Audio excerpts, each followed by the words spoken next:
If you want to save time and still get accurate results, then partner with 4 Pillars Research, proud sponsors of PI Perspectives. We specialize in uncovering insurance policies that can make or break your case. From identifying unknown policies to uncovering accurate policy information, we streamline the process so you can focus on your case. Partner with 4 Pillars Research and unlock the full potential of your investigations. Visit researchfpr.com to learn more. Do you enjoy our podcast and the guests we bring you? Since 2019, Matt and his team have done their very best to give you amazing shows each week. If you feel like our show has helped you to be a better investigator, or maybe even inspired you to become an investigator, please let us know. We're looking for testimonials. Drop Matt an email with a recorded 20 to 30 seconds of you talking about this podcast. You can also email him something verbal about the website. His email is matthews@satellitepi.com. And if you really feel blessed for having this content, consider supporting Matt and our show by joining Investigators Toolbox. You really have to see version 2.0.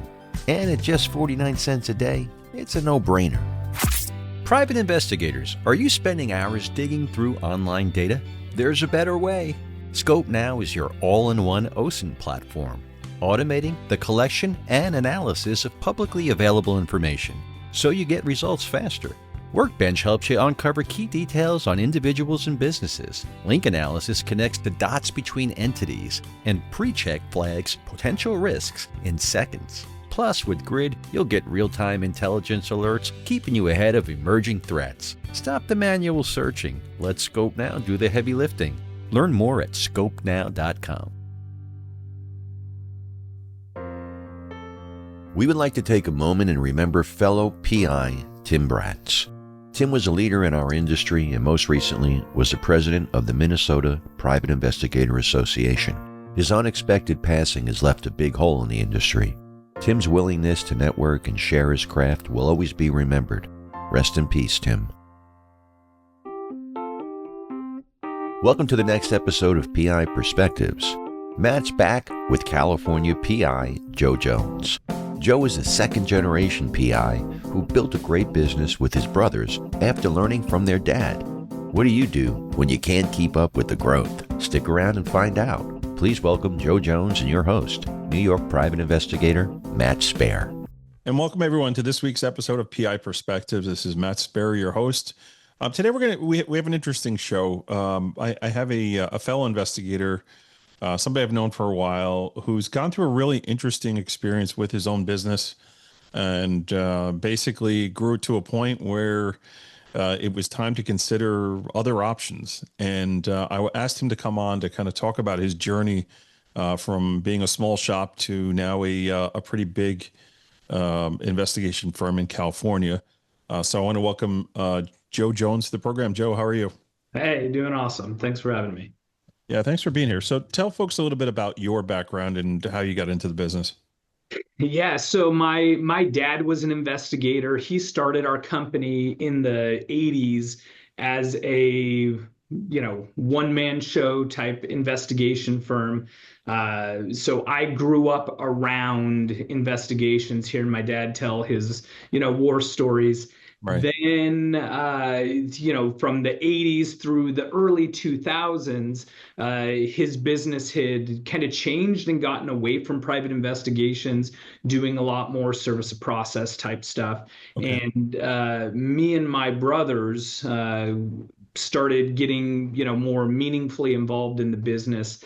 And then in 2010-ish, is kind of when I made a decision that I was going to stick with the business rather than follow the path that, I was on. But at that point, I realized that doing what we were doing wasn't exciting enough for me, and I really wanted to get back into investigations. I mean, at that point, our investigations arm of our company was like, maybe 5 skip traces a month, Right. maybe one surveillance, really, kind of small. But I dialed in. It's something that I was really personally interested in.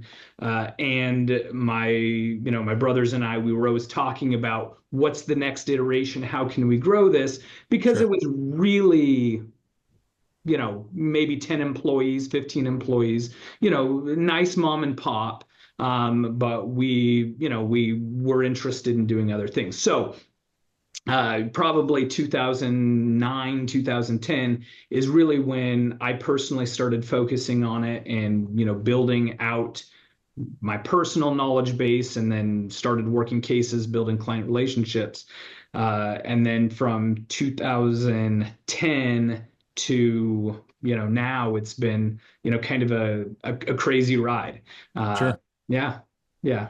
So like, all right, so seeing your dad be in this business, and we both have a few kids, just a couple, Yeah. right? Yeah. And I don't know whether or not they're gonna get into the business. They certainly see the entrepreneur side of it. I can tell you all my kids have that entrepreneurial bug. Yeah. And I mean, we try and push that, right? Be the controller of your own destiny. Yep. You probably saw, that growing up from your dad. Um, the clientele that he had, these stories that you were talking about, was it mostly working with like law firms, or was it other different types of investigative Yeah, work? yeah, yeah.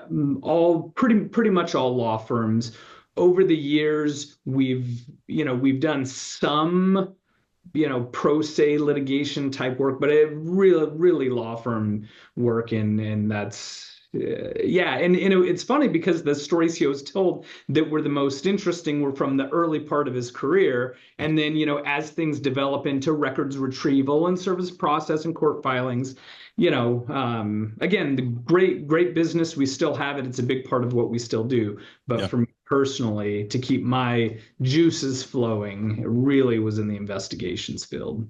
Yeah, you kind of you lose the story sometimes when you get away from the meat and potatoes, right? Yeah, yeah, for sure. And I've had that as being an owner, and from being like a solo practitioner, one man band, to growing myself up to, not quite the level of your business, but growing up to the point where, I've got substantial mouths to feed, and you get to that crossroads where it's like, okay, I can't do that investigative work anymore if I want to take it to the next level, and you end up losing the stories, right? Right. When people tell me like, what's the most interesting case you've worked on? Like, I gotta think in my head, like it's not something Right. that's like, oh man, I can do that. But one of the things that I'm doing now with my own business, and I think it's really cool because it is getting my juices, for lack of a better term, flowing again, is I'm doing a segment's called like, Did You Know? And they're like little TikTok slash, Mm. LinkedIn, Mhm. whatever, little like 2-minute pieces on investigative services we offer, and a case, that we use that service on, that we got a good result on. Yeah. I remember I was preparing and just writing down, this story, that story, this story, and that, like, oh yeah, I remember this. Yeah, I want to talk about this. And it reminds you of that field work, and kind of how you got to where you are. It's just a very cool thing, to Yeah. be able to reflect back on those stories and memorialize them on, the intertube. We're Yeah. going to be Yeah. there forever, right? Yeah, well, and I've been thinking about that a lot recently, as so we scaled substantially, and then now, which we'll talk about later, like we're in a whole new phase of scaling in a much larger way. And so I'm thinking a lot about, how do we, as we continue to scale, how do we really maintain that same connection to the case and quality of investigation that made us great in the first place and made our clients love us, that we're not just checking boxes Yeah. to satisfy a requirement. We're actually digging in and doing the crazy stuff that we've always done to get solid results. Yeah, I mean, I think the answer to that's pretty simple. You got to have good case managers. Yeah. You got to have people that just care about what they do, that have the same passion that you have. And it isn't just checking a box. It isn't just doing this, it's interesting because a lot of times, like when you get that phone call and it's a potential new client and they say, hey, we heard you're good. We want to use you guys, but we've used somebody before and we're not happy with, the work that they did. Well, my first question is, okay, well, what are you not happy about? Right. Let me understand, like, what were your requirements? What were your expectations and what was delivered to you? Right. And 9 times out of 10, it's communication. If they just were not properly communicated as to status of case or recommendations or things of that nature. And I think the people that are successful, guys like you, guys like Justin Hodson, that have really like taken it to the next level, Kelly Riddle, really just put it up there. Jay Marin's another one that's just killing it these days, right? Yep. It's understanding that balance of investigative work, communication with the client, and recommendation. So I literally just had a review this week where I was like, okay, send me the investigator's report.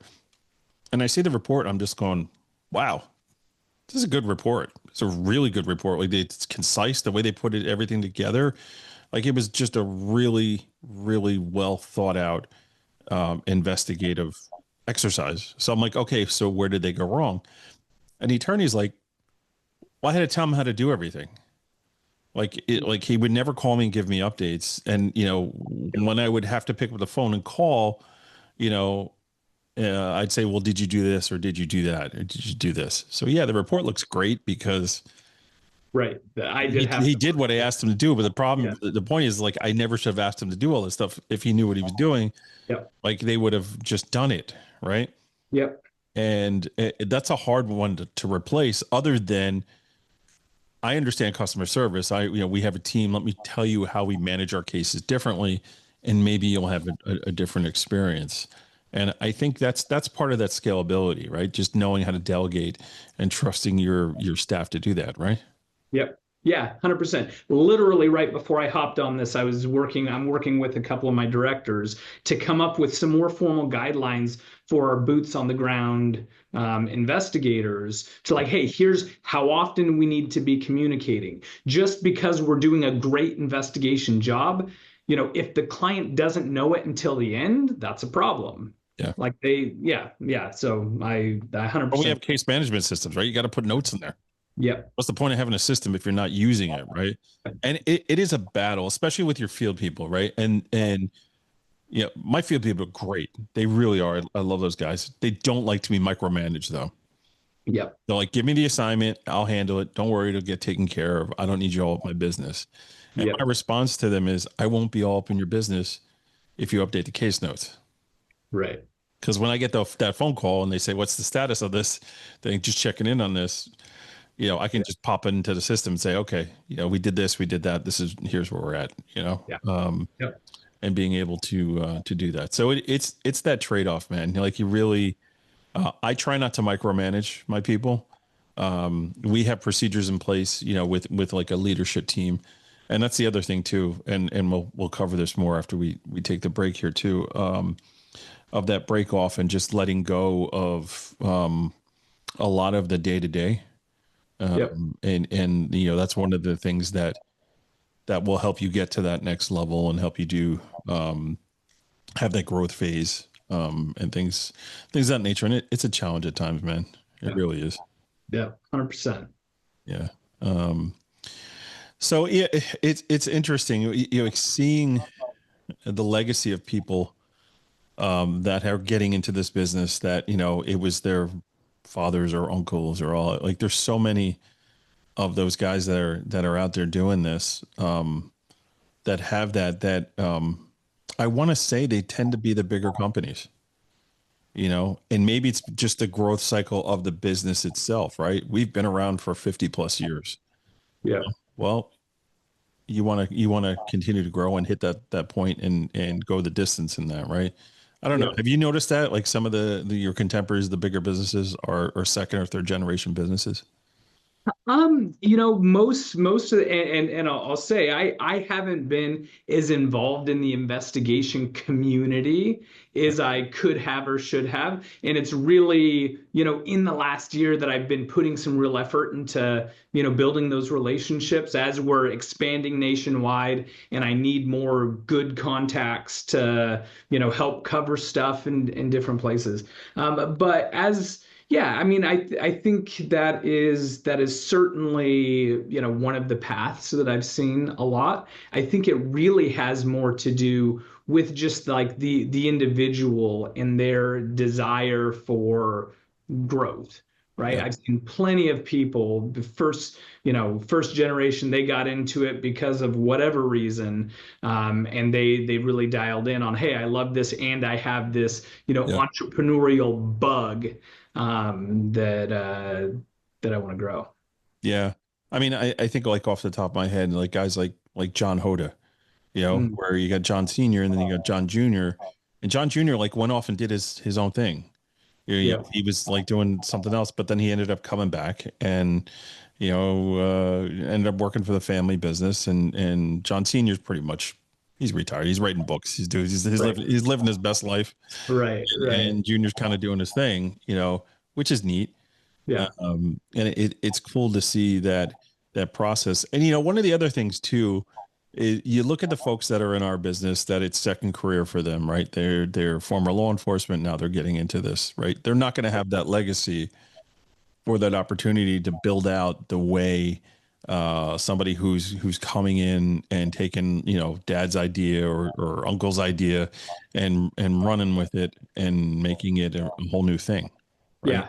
Uh, Yeah, well, and I would say for, my brothers and I, one of the things that we saw with my dad, and we've seen a lot of other places that really got us thinking a lot earlier, was he really had no exit strategy. right, The exit strategy had essentially came down to, hey, we've grown the business, and you've been doing your thing, but like we need to take it in new directions. right. And you know, it's time for you to retire. Your health is here. Like you're so far removed from the business, you can't have like meaningful. Hit the bricks, buddy. Yeah, and that was a really hard process. Yeah, I'm sure it was. We love our dad. Where we worked out a situation where we were able to buy him out at probably way more than we should have.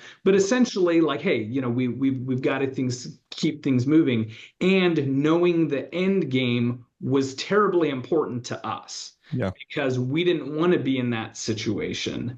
And we also recognized, especially as we grew up, at the time we decided to merge with Magna, we'd grown to about somewhere between like 90 and 100 employees. right. And we determined, like, hey, we don't want to continue carrying this burden. Like, things are growing great, the business is doing amazing, like we're so excited about so much. But one of the big factors for us was we want more work-life balance.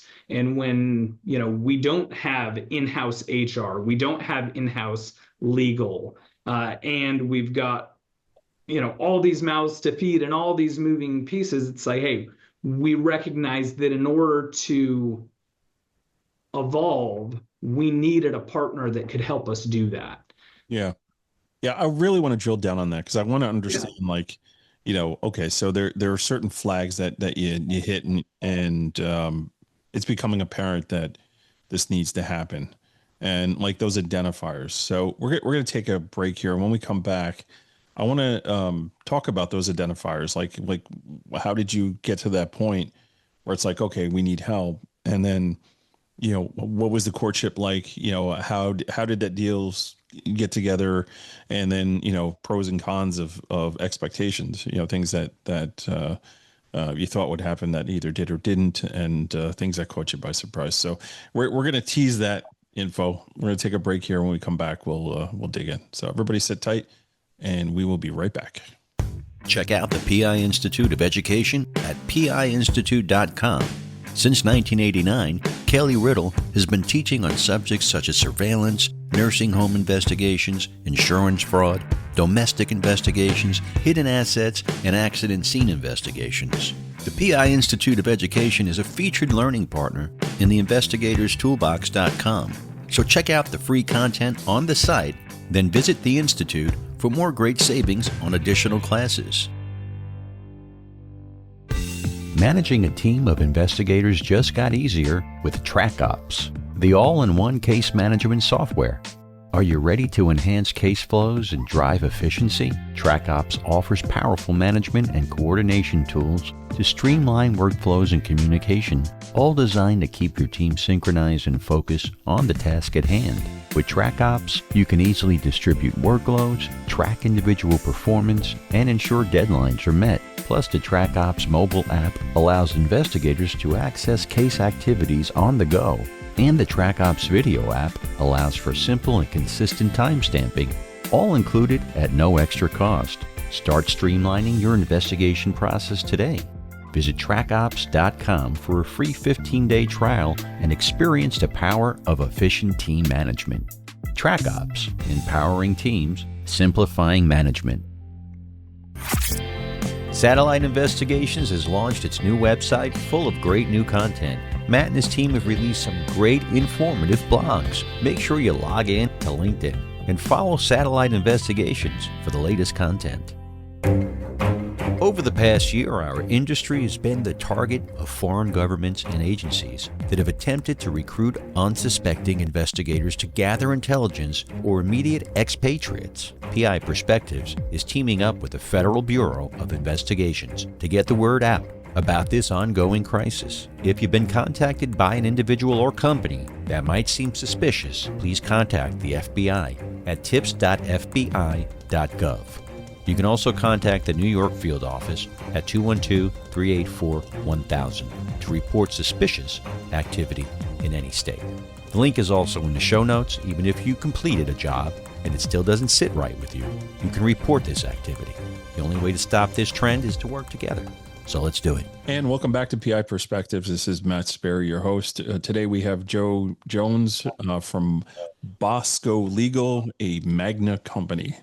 Just a mouthful, but that's how that came together. So before we took the break, we were talking about identifiers and realizing that, okay, we're not going to be able to be as efficient doing things the way that we're doing, and we're not going to take it to that next level.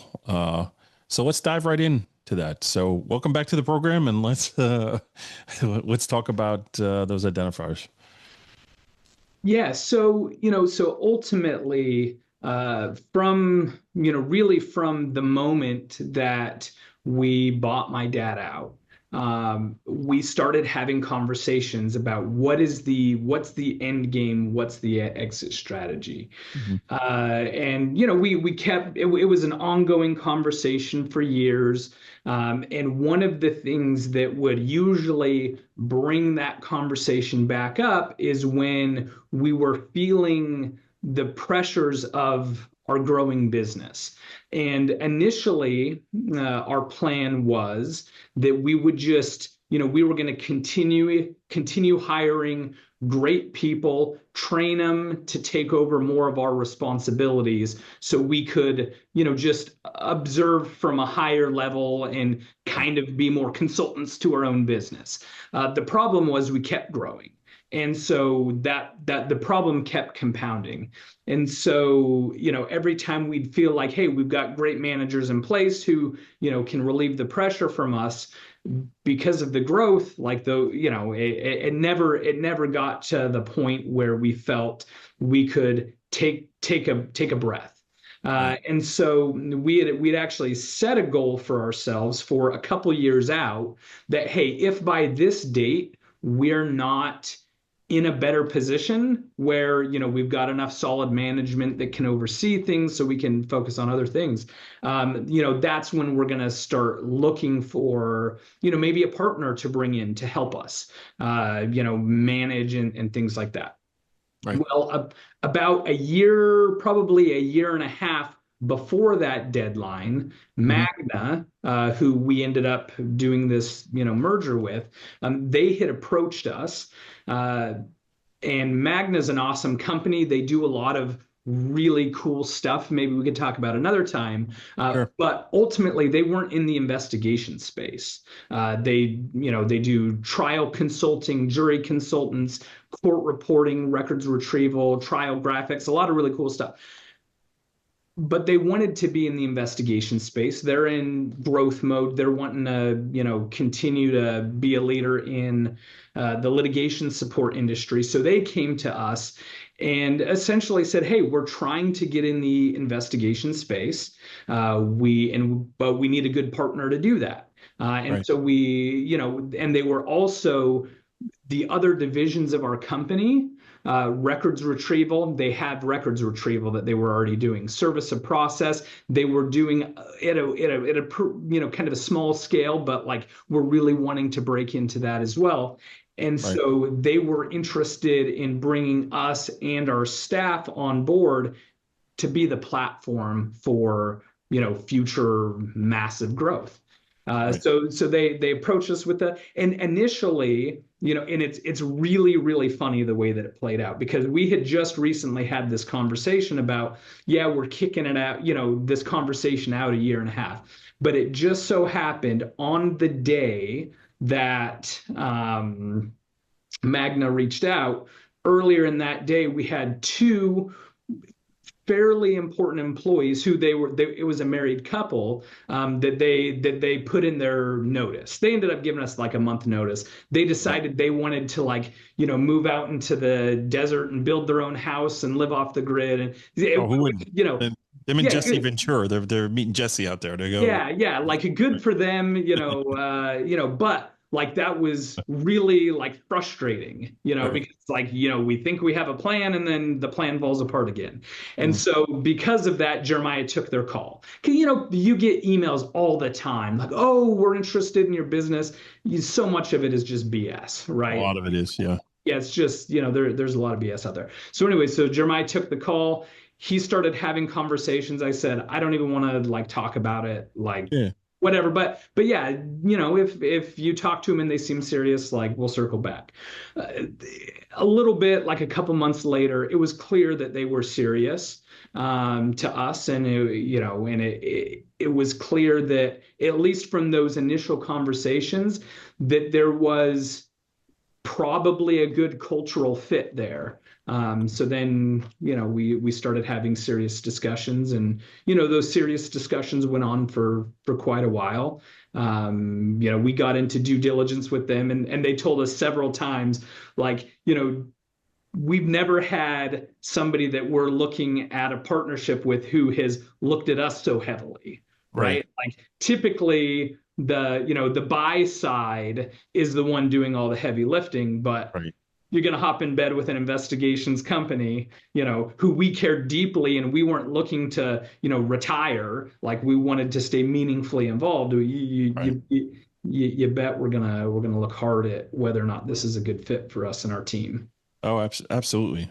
So at that point, did you have your own general counsel? You had your own HR and all that already, or not? No. So that was one of the things that really that really precipitated the need is, with as many employees as we had, employee issues coming up that need to be dealt with and addressed were pretty regular. And we didn't have in-house HR. We had, a consultant that we could reach out to, but it was very time consuming, and it would usually roll back on me and my brothers to figure out, all right, here's what's going with this person. Here's how, we can help them. Here's what we need to do, not need to do. And it was a lot. Yeah. I mean, I guess you were lucky to kind of have your brothers to kind of go through that too. A lot of the companies, it's just one, maybe two. Yeah. Sometimes it's a husband and wife, I don't know how that works. I give you the power to, because you can't help but take work home, right? Yeah. Okay. Yeah. And I'll say that's been one of the real challenges. One of the parts that I'm most proud of that we've built is something that provides very meaningful employment and solid career paths to our people. Yeah. We care deeply about our people, and it's also one of the biggest challenges Yeah. because finding the right people is a struggle, right? Like, once they've been here a while and you get to know them and you be like, hey, these are real team players, but sometimes it can take a long time to figure that out about. Yeah. And it's the person too, right? So like when I first started, the first employee I hired was maybe about a year and a half in, and he was great. And he would do whatever, whatever was required, he'd be there. And he was just a good worker, and he really, he appreciated the opportunity, and we grew, Yeah, but then it got to the point where he kind of thought he was a co-owner. And I yeah, was like, hey, buddy, like my name's the only name on the stock certificate. right. I'm kind of running this thing, and it started to show, like the issues, right? Yeah, So obviously that situation didn't work out, and like I always felt like the right way to go when I started was to hire people right out of college, give them their opportunity. They're usually hungry and trainable, and this way they're doing it the way that you want it done. They don't have this preconceived, you can't tell me what to do. I've been doing this for a long time, right? right, right. That was my model, and it worked, but it only took me to a certain point too. Right. And then when you have that support staff that understands like their role and how they're going to fit into the puzzle of everything, and you promote within, right, the people that have the right attitudes, you bump them up, and you give them a title, and you help them kind of have a bigger role in managing other people around. Like there's that, it's organically growing. I guess that's what I'm trying to, Yeah, what I'm trying to make. When you grow it organically and there's meaning there, you can trust, and start having those conversations, and I know for me, we hit a huge growth spurt when I did release, and I did, like, I call it the core. So I got three other people, right? When the core is together and we're chatting about things, it's not just my voice, it's not just my opinion, but as the 100% owner of my business, knowing, to release and have faith in your people, yeah, to do things. You were there. It's funny. I was talking with my VP last night about this, and it's still an issue. You got to trust us more, and just let us do our thing. It's like, okay, yeah, you just got to do your thing, so I don't have to, yeah, get status updates and all that. So yeah, it's that give and take. But I think you really, it breeds that pride in work product when you yeah, do give them that accountability, to do it. And it's got to be the right people too. The people that have no interest in growing a business. They just want to do the work. So that's always a challenge too. You find, like, you teach somebody the ropes on how to do something, and they have designs of doing their own thing, and they'll take all those nifty good ideas and just, hey, I'm out. yeah. Here's my Yeah, notice. yeah, I think, by and large, we've been, it's taken, it took a lot of process, but over the years, we developed a lot of really awesome people. And that's for sure, probably, well, that's for sure the biggest thing that's helped us be successful, right? You get people who care, and they want to do a good job. They want to be part of the organization. They want growth opportunity, Mhm. and we've done our best to take care of them. And that was really probably there was probably three topics that were really heavy early on and stayed throughout when we did our merger with Magna.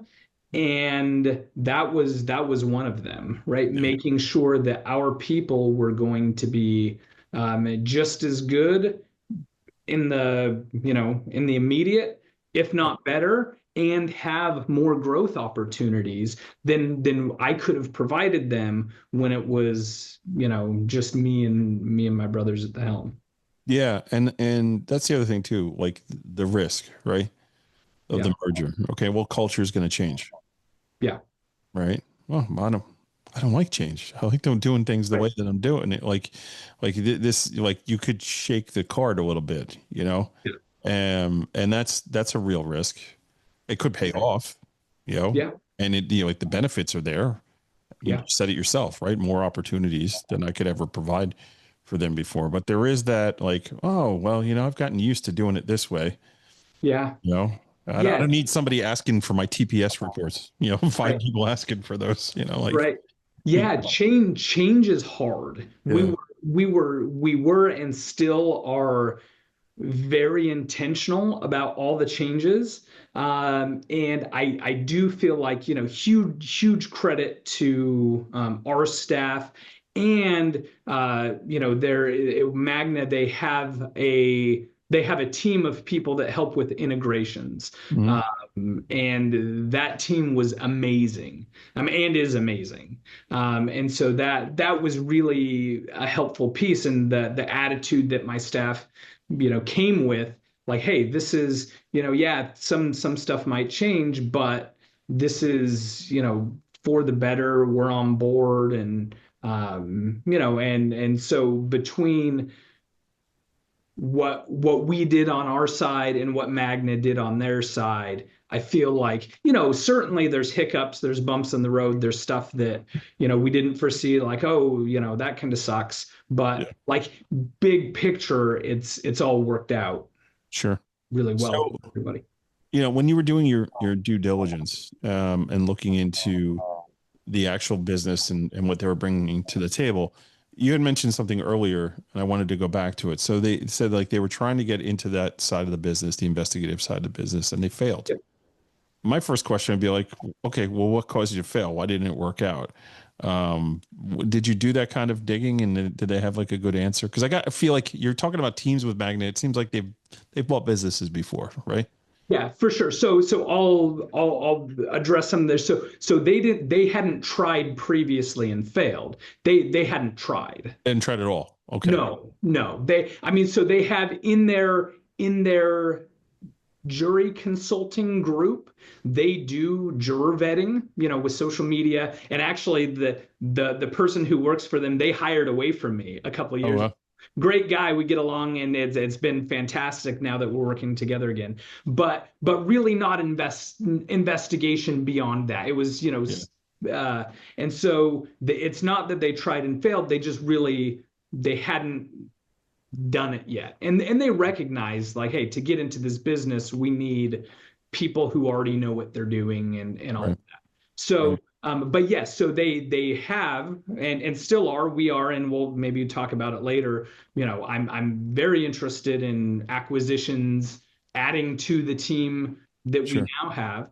But they've done a lot of that, a lot on the court reporting side. So I mean that's great. That's great. That it's not their first rodeo, and they've right, exactly. And they've got the process pretty well dialed in. So let's talk about this. So let's say I'm a small business owner, and I've reached a point where I'm having that realization that I can't take it further than what I've done already. And as a small business owner, you think, like, wouldn't it be great if one of these bigger companies took an interest in what I'm doing in my market here?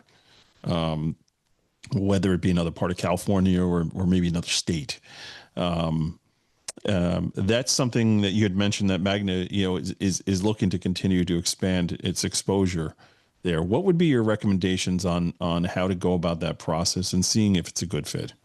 Yeah, so I think the first thing, and one of the most difficult things, is to really start putting together a picture of what you want, right? Is your goal to retire? Like, sell your business, work there for a little while for transition and go do something else? Right. Is it to unload the really heavy responsibilities that you have as an owner, but to stay meaningfully involved? Like, really kind of work through in your own mind what you want to do.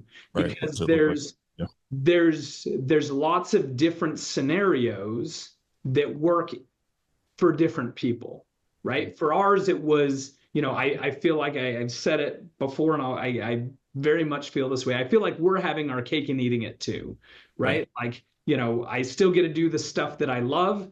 I was able to get, some, reward for all the work that we've put in and all the years, but able to stay meaningfully involved and do cool stuff that I like to do while unloading oh, I've got, this massive payroll that I have to meet next week, and these 5 clients owe me a boatload of money. Like I Oh don't, man, I know that yeah, dance. yeah, I don't have to worry about that Yeah. anymore. I also, yeah, so there, Yeah. so really starting by identifying what you want and what kind of partner you're looking for.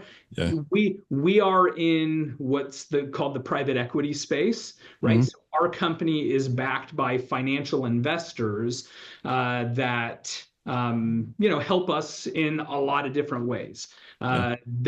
And in our due diligence, I had some great conversations with our private equity partners who readily acknowledge like private equity has a well-earned bad reputation.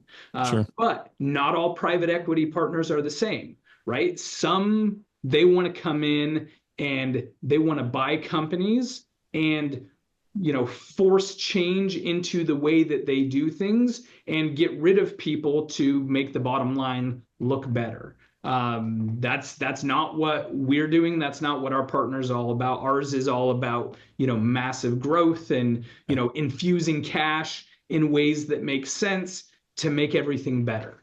Didn't they watch Pretty Woman? It didn't work out. Yeah. Come on, man. Right.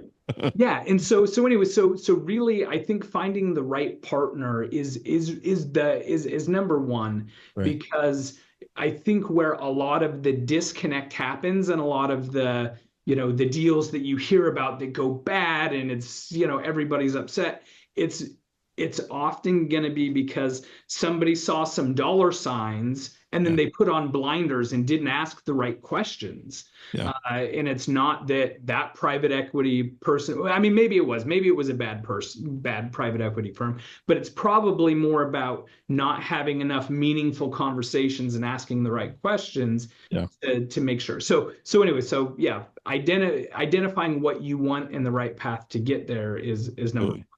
Absolutely. And that whole private equity thing as a business owner, and you talk about the stresses of payroll and sales tax, because my state, I got to collect sales tax, and Uncle Sam doesn't want to hear, that you don't have their money, and you get to a point where you're big enough, they want it every month. It's not just quarterly.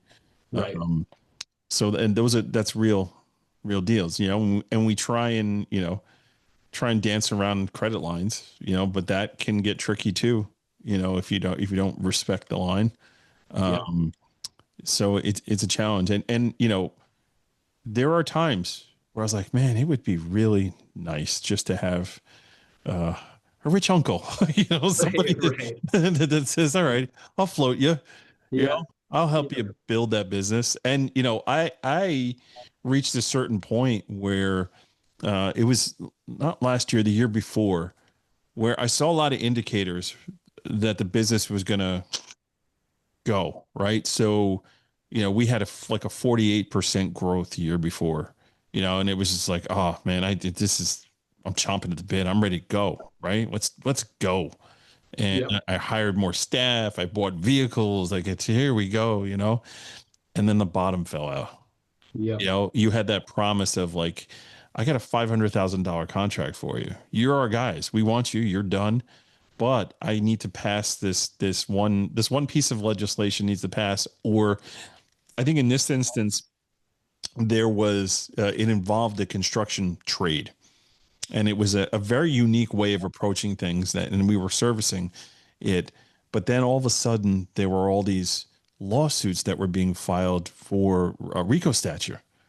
And it wasn't the client that I was dealing with, but they had like $1 billion campaign that they were going to run in the construction industry. But the construction industry turned its head over on litigation due to RICO claims, right? These people are faking their injuries and they're, extorting and blah, blah. And they're still dealing with that here in New York almost 2 years later.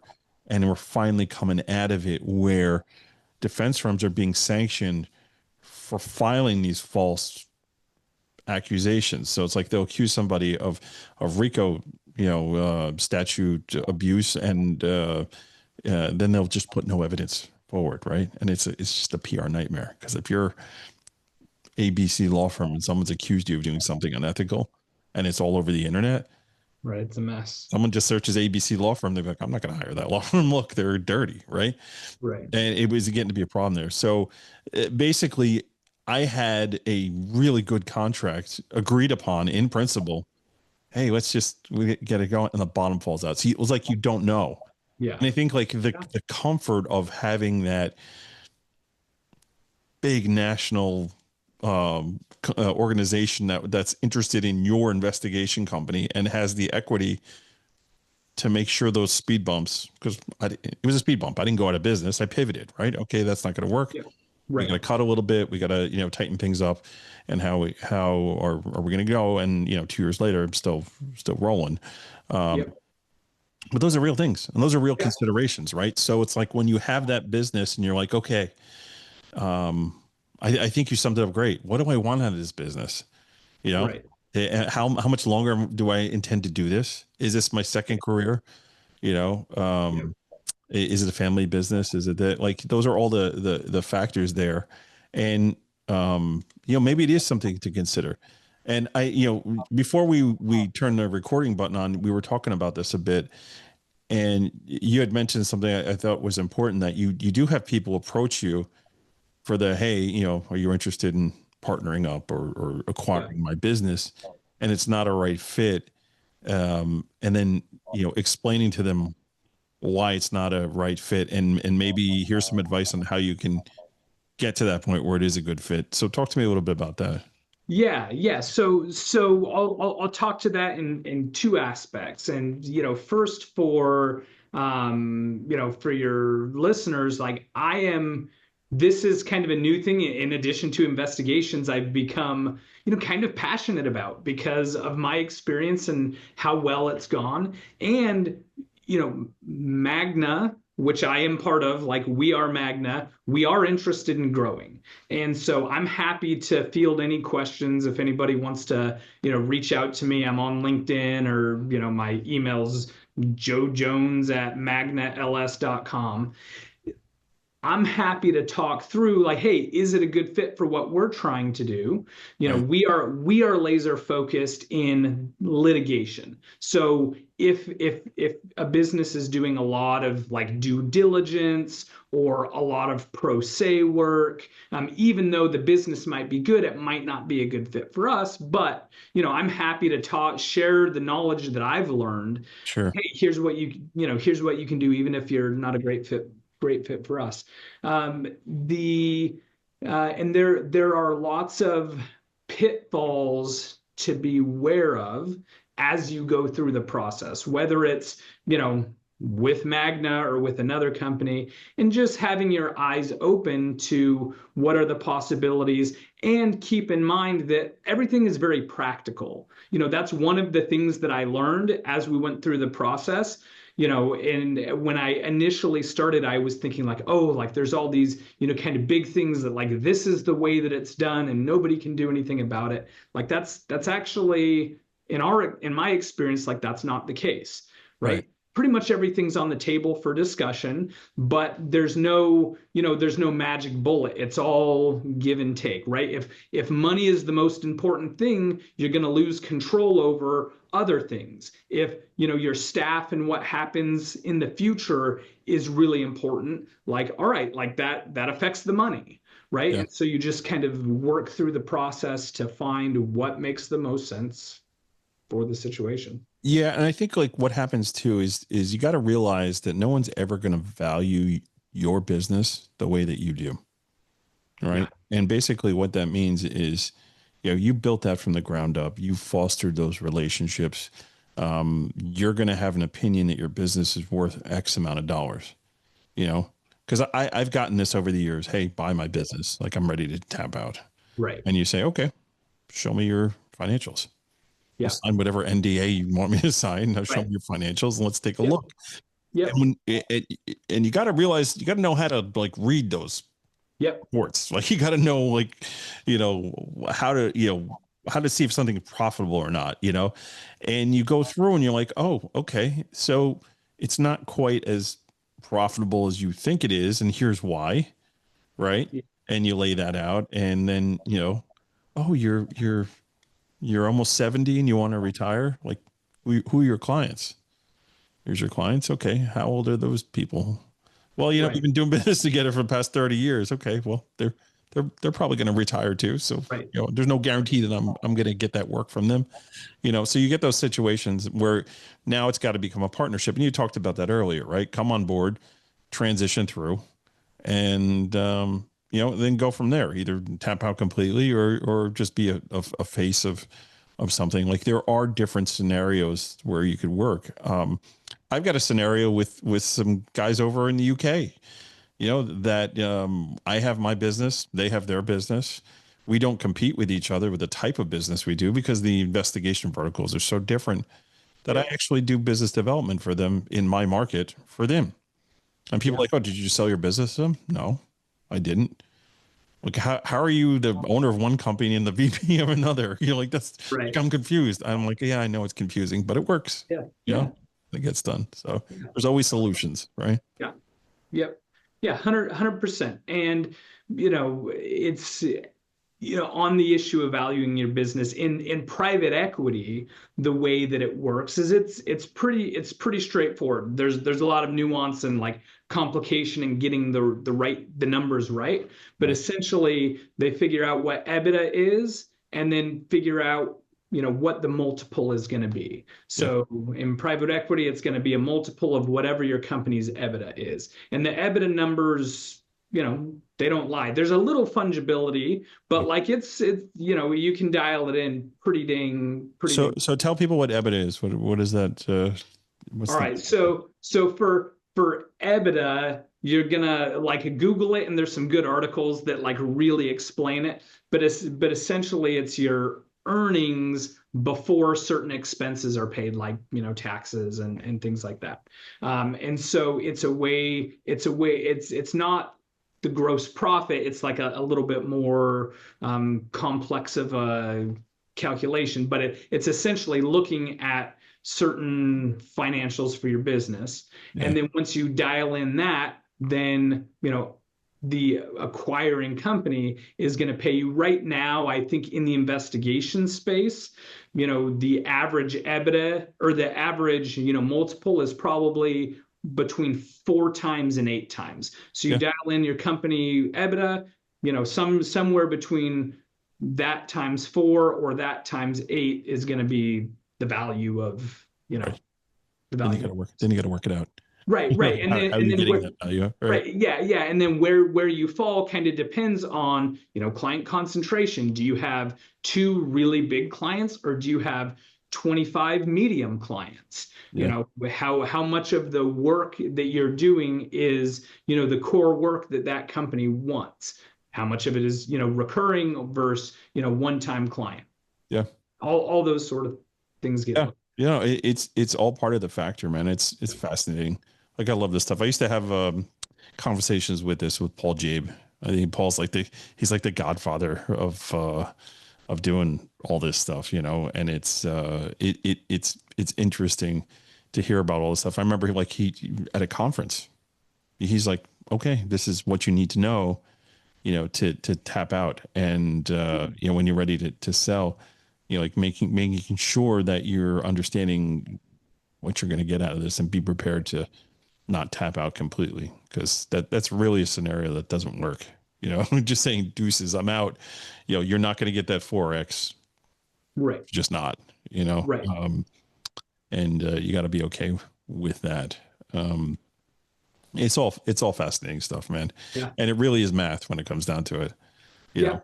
And I've had situations too where, I've been approached, to be acquired, and and you look and you say, oh, okay, well, I'm still kind of growing, so that 4X will probably be a little more palatable to me in about 5 years from now. The 4, 6, 8X, yeah, it'll be a bigger number than it is right now. yeah, So yeah. I'm not ready to kind of move on that.